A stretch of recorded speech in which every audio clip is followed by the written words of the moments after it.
ini tadi kita sudah konsultasi sama panitera. Memang ada posisi di mana kita boleh mengajukan gugatan cerai via Pengadilan Agama Jakarta Selatan.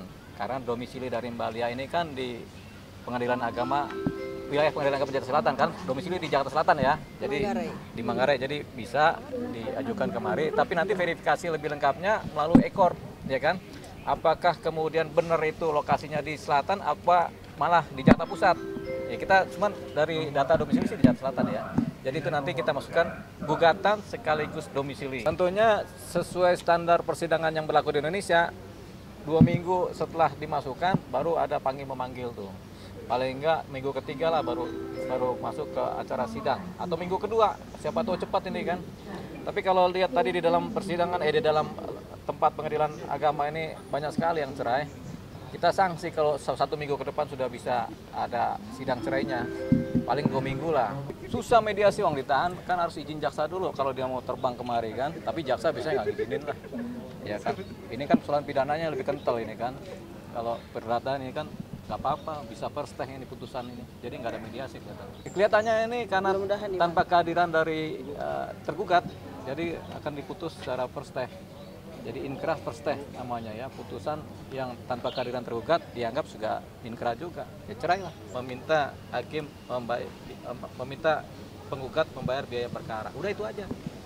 Karena nggak ada lagi apa yang mau diapa-apain juga. Saya juga punya keluarga gitu. Jadi kenapa harus keluarganya dia saja yang harus saya pikirkan gitu. Saya juga pasti tahu mama pasti akan sakit, namanya anaknya berbuat seperti itu, tapi itu bukan dari saya gitu. Dan namanya saya, kalau mungkin saya bukan mantan public figure, mungkin nggak akan sejauh ini ya bang, tapi ya namanya konsekuensi. Pun sebaliknya saya menikah sama dia, konsekuensi saya harus off di dunia entertain, saya ngikutin dia sama seperti itu. Kita semua menerima konsekuensi masing-masing dari pernikahan itu. Sekarang dia menyalahkan saya, ini gara-gara saya mama jadi sakit, dia bilang gitu. Mereka mikir nggak saya juga sakit? Kemarin saya nggak pernah komen, saya nggak pernah nulis di status kan kalau saya sakit, saya tahan aja. Tapi di rumah saya nangis. Adiknya. Oh, adiknya. Saya nangis. Setiap ketemu orang saya nangis. Hari seminggu, 2 minggu pertama itu nggak bisa ketemu orang. Karena setiap ketemu orang nangis. Kan pegawai-pegawai itu minta maaf. Saya bilang maafin ya, maafin suami saya yang nggak amanah, maafin. Terima kasih selama 2 tahun ini saya di sini juga. Mereka nggak ada yang mikirin perasaan saya gitu, mereka cuma mikirin perasaannya dia saja. Saya tuh begini, saya bilang untuk saat ini sampai perceraian saya selesai, tolong jangan ganggu saya dulu, saya mau fokus sampai masalahnya kelar. Nanti kalau saya sudah punya sertifikat lah kata bahasanya ya, bahwa saya memang sudah bercerai dari beliau, saya pasti datang ke mama, ke keluarganya dia, minta maaf dan terima kasih selama 7 tahun ini sudah menjadi keluarga saya, menggantikan orang tua saya.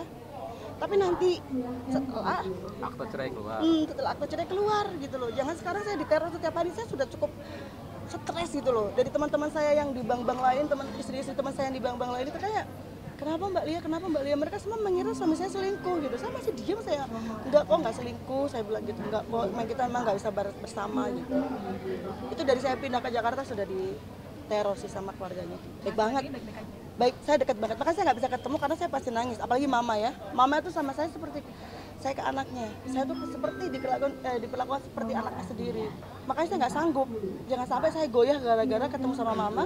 Akhirnya saya ngebatalin cerai ini nih, karena kan orang tua kalau udah nangis kita kayak gimana ya namanya, apalagi saya nggak punya orang tua sudah berapa puluh, dari kelas 3 SD nggak punya bapak, dari 2013 nggak punya ibu, sendiri terus. Dapatlah mertua yang baik. Tapi kalau untuk masalah ini kan kita harus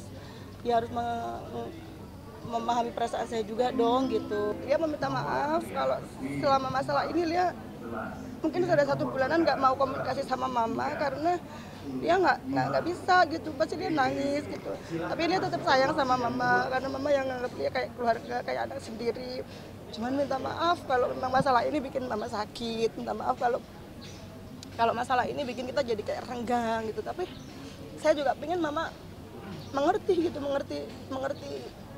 apa yang Lia rasakan, karena mama paling dekat sama Lia kan. Mama lebih dekat sama saya daripada sama anaknya. Makanya mama tahu banget gitu. Saya minta dari keluarganya untuk mengerti posisi saya saat ini. Mereka kemarin saya dibilang nangis-nangis buat pansos, enggak. Pansos apa? Saya gitu. Siapapun yang ngejalanin kayak saya pasti Gak mungkin kan gak nangis ya Kak, ini kan hubungan sudah 7 tahun gitu. Gak ada saya mau niat mempasas dengan masalah saya, nggak ada. Saya bilang sama Bang Deo juga, awalnya nggak usah diungkit ya Bang, nggak usah media ya Bang, biar cepet aja gitu. Tapi karena memang Bang Deo karena tahu saya diteror seperti itu ya harus diungkapkan kebenarannya gitu. Nggak ada niat sama sekali untuk menyakiti keluarga Mama. Jadi Lia minta maaf, nanti insya Allah suatu saat Lia akan datang ke rumah Mama, nanti Lia minta maaf langsung sama beliau. Karena maksud saya itu biar tahu kebenarannya itu seperti ini gitu loh. Saya nggak mau ngomong face to face, soalnya saya ngomong sama dia sama salah satu keluarganya pun nanti keluarnya beda lagi kok. Kalau ini kan udah ada saksi semua nih. Jadi kalau dia mengelak apapun ya pasti ada saksi kan. Karena kalau saya cuma ngomong face to face aja bisa dielak kan. Sedangkan suami saya aja bilang sumpah demi Allah masih ngelakuin, meskipun hubungan kita sama yang di atas nggak ada yang tahu ya. Itu aja dia berani. Nah apalagi nih karena saya nggak mau face to face sih, pasti nangis doang yang ada. Kalau ini kan datang ke sini biar tahu kenapa, biar tahu bagaimana bisa ngomong sama Bang Deo kalau nggak terima atau apa gitu. Tapi nggak ada yang datang. Ini rumah tangga ini hancur karena apa? Karena judi. Judi online.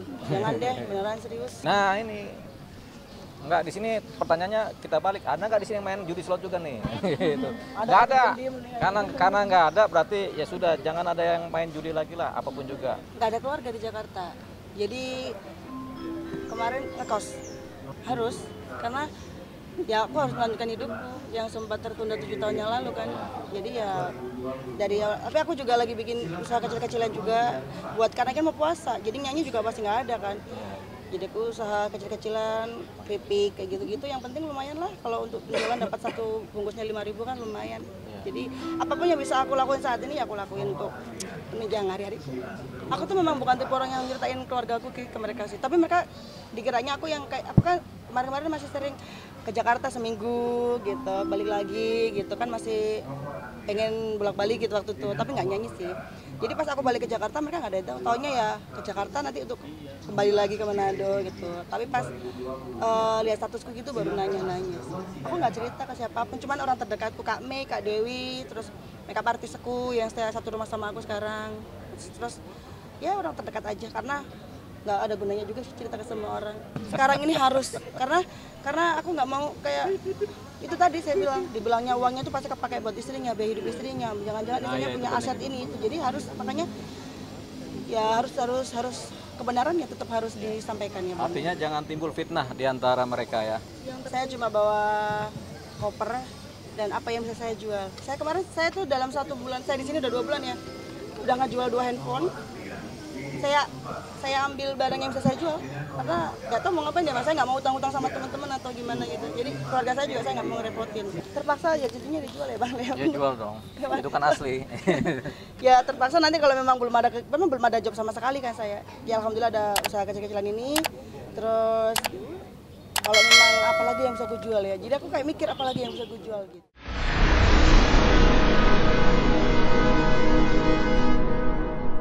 Jadi jangan lupa untuk subscribe Cumi Cumi. Ditekan ya tombol lonceng merahnya.